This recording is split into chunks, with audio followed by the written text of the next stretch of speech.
திமுக இந்திய கம்யூனிஸ்ட் இடையே தொகுதி உடன்பாடு ஏற்பட்டதை அடுத்து இன்று பிற்பகல் 12:30 மணிக்கு மீண்டும் பேச்சுவார்த்தையானது நடைபெற உள்ளதாக தகவல்கள் வெளியாகியிருக்கின்றன. இது தொடர்பான முழு விவரங்களை தர இணைகிறார் எமது செய்தியாளர் மாணிக்கம். அவரிடம் பேசலாம்.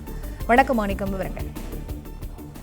திமுக கூட்டணியில் அங்கம் வகிக்கக்கூடிய இந்திய கம்யூனிஸ்ட் கட்சி 3ஆம் கட்ட பேச்சுவார்த்தைக்காக இன்றைய தினம் அண்ணா அறிவாலயத்தில் வந்திருந்தனர். திமுகவினுடைய தேர்தல் பேச்சுவார்த்தை குழுவான TR பாலு தலைமையிலான குழுவிடம் இன்று பேச்சுவார்த்தையானது நடைபெற்ற நிலையில இன்றைய தினம் சுமூகமான மன ரீதியான உடன்பாடு எட்டப்பட்டதாக அந்த இந்திய கம்யூனிஸ்ட் கட்சியுடைய பேச்சுவார்த்தை குழுவினுடைய பேட்டியானது அமைந்திருந்தது. இந்த நிலையில அவர்களுக்கு தொகுதியினுடைய எண்ணிக்கை இறுதி செய்யப்பட்டிருப்பதாக சொல்லப்பட்டிருக்கிறது.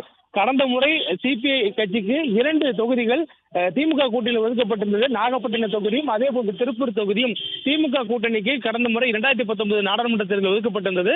தற்பொழுதும் அதே தொகுதிகளை CPI கேட்டு வலியுறுத்தியிருப்பதாகவும் 2 தொகுதிகள் என்ற எண்ணிக்கையை இறுதி செய்திருப்பதாகவும் தற்பொழுது தகவல் தெரிவிக்கப்பட்டிருக்கிறது. மேலும் மதியம் நண்பகல் 12:30 மணி அளவுல திமுகவுடைய பேச்சுவார்த்தை கூட மீண்டும் பேச்சுவார்த்தையாக வந்து அந்த தொகுதிகளை இறுதி செய்து உடன்பாடு எட்டப்படுவதற்கான கையொப்பமாகக்கூடிய சூழல் இன்றைய தினம் இருப்பதாகவும் தெரிவிக்கப்பட்டிருக்கிறது.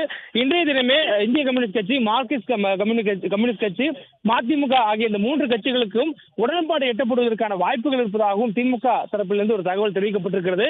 இந்த இந்திய கம்யூனிஸ்ட் கட்சியை பொறுத்தவரையிலும் நாகப்பட்டினம் அதே போன்று திருப்பூர் கடந்த முறை போட்டியிட்ட அந்த 2 நாடாளுமன்ற தொகுதிகளும் இம்முறையும் ஒதுக்கப்பட்டு அவர்களுக்கான தொகுதி உடன்பாடு இன்று மதியம் அளவில் கையொப்பமாக இருப்பதாகவும் தகவல் தெரிவிக்கப்பட்டிருக்கிறது.